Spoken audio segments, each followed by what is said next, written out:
সৰকাৰি ভূমিত ঘৰ বনাই যদি আপনি আছে তেন্তে এই মুহূৰ্তত এক ডাঙৰ খবৰ সৰকাৰি ভূমিত তিনিমহলীয়া অট্টালিকা বনায়ো আপুনি হাত হাৰিব নোৱাৰিব উচ্ছেদৰ পৰা গুৱাহাটীত শ বিঘা ভূমি বৰ্তমান অৱস্থাত উচ্ছেদ কৰা হৈছে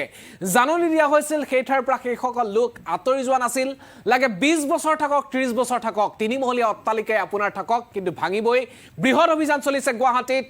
হয় এই মুহূৰ্তত বেদখলকাৰীৰ বিৰুদ্ধে সৰকাৰ তৰফৰ পৰা ৰঙা চকু দেখিবলৈ পোৱা গৈছে আমি দৃশ্যাংশ সৈতে এই মুহূৰ্তত সেই খবৰটো লৈ আহিছো এই মুহূৰ্তত গুৱাহাটীত বৃহৎ উচ্ছেদ অভিযান চলিছে সরকারের দয়া নাই ক্ষমা নাই নীতি 30 বছর থাকিলেও আপনি কোনো কাৰণতে হাৰি নাযাব সৰকাৰি ভূমিত যদি আপনি মাটিত যদি ঘৰ বনাইছে তেন্তে বৃহৎ উচ্ছেদ অভিযানৰ বাবে আপনি সাজু থাকক প্ৰশাসনে উচ্ছেদ কৰিব সৰকাৰি ভূমিত থকা প্ৰতিটো ঘৰ তিনিমহলীয়া অট্টালিকা ভাঙি দিয়া হ'ব বুলডোজাৰে আজি সেই ঘটনাই সংঘটিত হৈছে গুৱাহাটীত শ বিঘা ভূমিত প্ৰশাসনে বৃহৎ উচ্ছেদ অভিযান চলাইছে জাননী দিয়াৰ পিছতো ঠাই নিদিয়াত চলিছে বুলডোজাৰ প্ৰশাসনৰ বুলডোজাৰ নীতি গুৱাহাটীত দেখিবলৈ পোৱা গৈছে জাননী দিছিল 25 দিনৰ পূৰ্বে আঁতৰি যোৱা নাছিল আজি তাৰ পৰিণাম ভুগিছে সেইসকল লোকে গুৱাহাটীৰ উলুবাৰী বিৰুবাৰীত চলিছে প্ৰশাসনৰ উচ্ছেদ এবিঘা দুবিঘা 10 বিঘা 20 বিঘা মাটি নহয় শ বিঘাত বৰ্তমান অৱস্থাত উচ্ছেদ চলিছে সৰকাৰি ভূমিত বুলডোজাৰ চলিছে প্ৰশাসনে এফালৰ পৰা উচ্ছেদ কৰি নিছে বাসগৃহ দোকান হাৰি যোৱা নাই কোনো 20 বছৰ আছো বুলি কৈছে 30 বছৰ আছো বুলি কৈছে সেইবোৰ কথা নৰজিব বিৰুবাৰীত থকা ট্ৰাক ফেক্টৰীটো প্ৰশাসনৰ বুলডোজাৰ চলিছে 25 দিনৰ পূৰ্বে জাননী পঠাইছিল প্ৰতিগৰাকী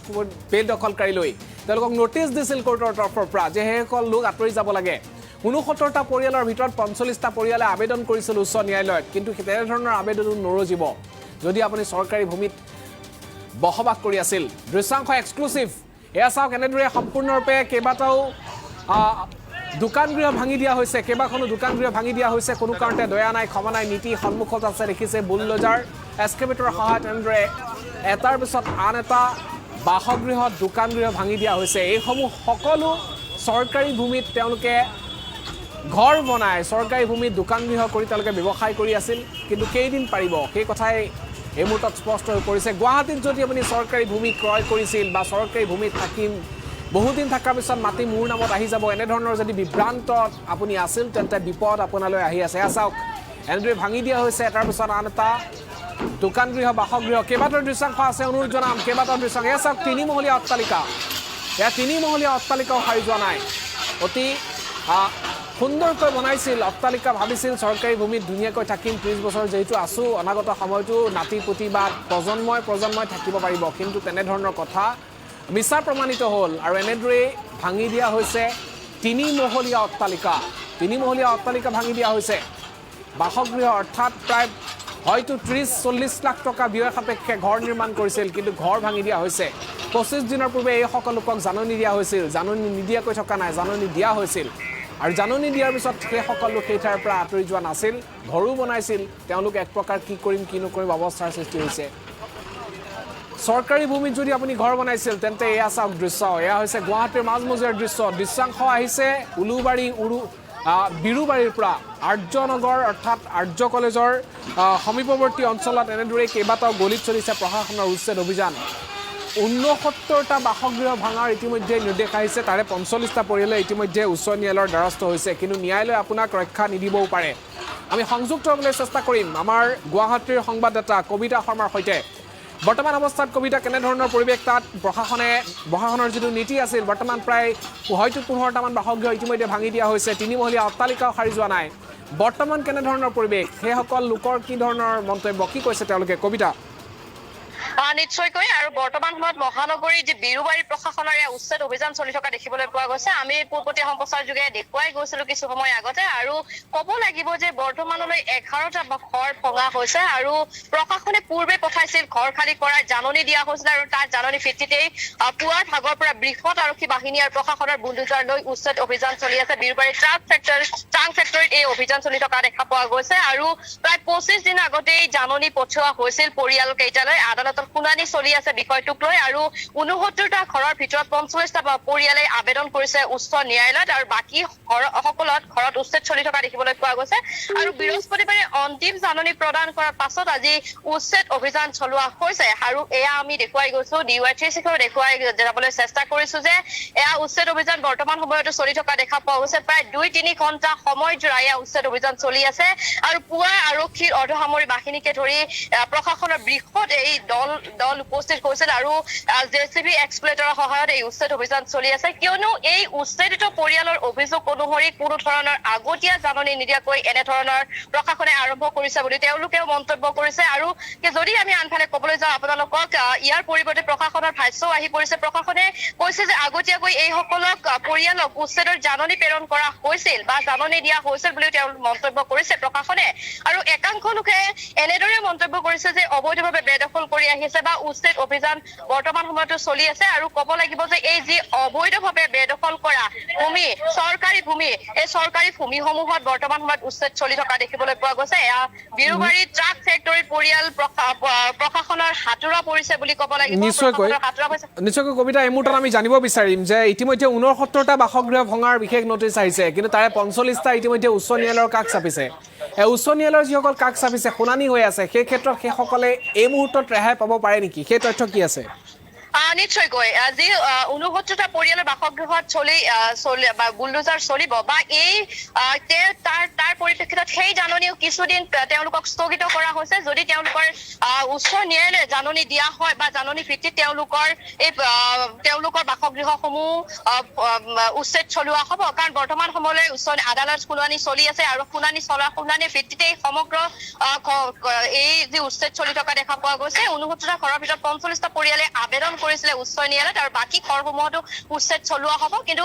কিছুদিন স্থগিত ৰখা হৈছে আৰু বৰ্তমানলৈ আজিৰ এই জাননী ভিত্তিত আজি 25টাকৈ বাসগৃহ উচ্ছেদ চলোৱা হ'ব বা 25-30টা বাসগৃহ চলোৱা হ'ব তাৰ পৰিপ্ৰেক্ষিতত যদি আদালতে শুনানি দিয়ে এই আদালতৰ শুনানি ভিত্তিত তেওঁলোকৰ এই বাকী থকা ঘৰকেইটাও